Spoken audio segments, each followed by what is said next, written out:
मृत्यु परे कौन हुए? ये होची दुनियार सबुठारु आश्चर्य प्रश्न। जेतिकी आश्चर्य सेतिकी रोमांचकर।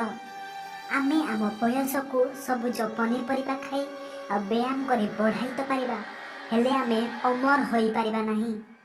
जे जन्म नेइछि तार मृत्यु सुनिश्चित। तो प्रश्न उठुछि मृत्यु परे कौन हुए? फिजिकल शरीर तो माटी मिसी जाए, हेले आमर आत्मा सोल बा कॉन्शियसनेस से कुआडे जाए। एबे आपण बंचिछंती माने आपण अनुभव करि पारछंती जे आपण अछंती बा आपणक स्थिति अछि, एहाकू कॉन्शियसनेस कुआ जाए। तो आपण मृत्यु परे कौन अनुभव करिवे?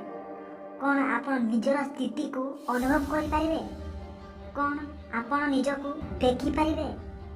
ना मृत्यु परे पूरा जीरो होई जिवे? एहार उत्तर आज आपण माने पाइबे। विज्ञान को कथा को मानि आसीची ताहा मु आज आपण मानकू जणाइबी। ए दुनिया रे 4200 रिलीजन अछि। सबु धर्म रे भिन्न भिन्न मान्यता अछि, हेले मु आपणकू कोनोसी धर्मर कथा कहिबी नाही। विज्ञान को कथा को मानि आसीची, केउ कथा सत्य ताहा मु आपण मानकू जणाइबी। एहार उत्तर सेई माने ही देई पारिछंती जाहार मृत्यु होई सारिची आ पुणी थरे से माने बंची जाइछंती। आपण माने एपरी अनेक घटना सुनिथिबे।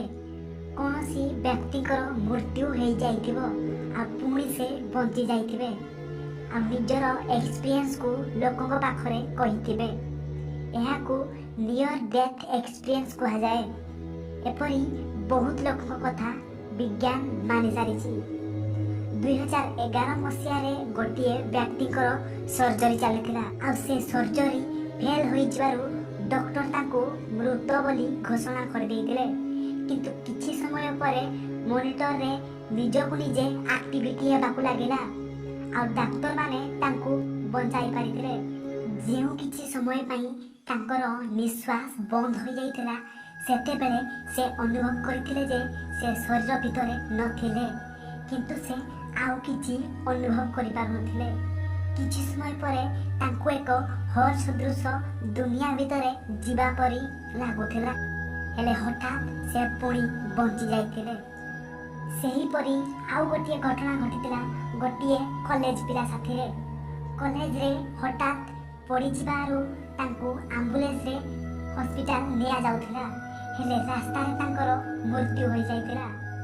हेले आश्चर्यर कथा जे ठीक 3 मिनिट परे से पिलार होश आसी जाइथिला आ से 3 मिनिट भितरे से कोन एक्सपीरियंस करिथिला से कथा को से कहिथिला जे तार आत्मा शरीर भितर बाहरी एम्बुलेंस भितरे निजर शरीर को टेकुथिला। एहा सुनिले आश्चर्य लागुची। कौन सतरे से निजर शरीर को देखि पारुथिले ना एहा तांकर भ्रम थिला? ए कथार सत्यता जानिबा पई एम्बुलेंस रे थिबा लोक माने तांको पचारिथिले जे से 3 मिनिट भितरे एम्बुलेंस भितरे कोन होइथिला। से पिला गोटी गोटी करी 3 मिनिट रे होइथिबा समस्त घटना कहि देइथिला। एपरि कि से कहि देइथिला जे एम्बुलेंस केउ रास्ता रे जाउथिला, तेनु से कथारु जना पडुथिला जे से पिला सबु सत कहउथिला। एपरि घटना लक्ष लक्ष लोकंक सह होई सारिची आ समस्तंको एक्सपीरियंस को रिसर्चर्स माने गोटिए जगह रे रखी देखिथिले जे केउ एक्सपीरियंस समस्तंको सह समान हुए। रिसर्चर्स माने जणाइथिले जे सबुठारु कॉमन एक्सपीरियंस होची मृत्यु परे से माने निजर शरीर भितर बाहरी निजर शरीर को देखि पारुथिले आ समस्तंको एपरि लागे जे से माने जेपरि एक हॉल सदृश दुनिया भितरे जाउछंती।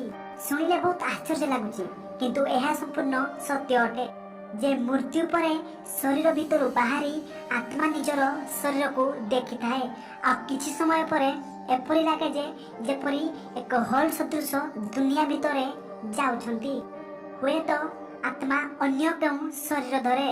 मु आपनको अन्य केउ वीडियो रे पुनर्जन्म विषय रे जणाइबी। जदि आपको वीडियो पसंद आए प्लीज लाइक करंतु। आउ आम चैनल को सब्सक्राइब करने को भूलिए नहीं।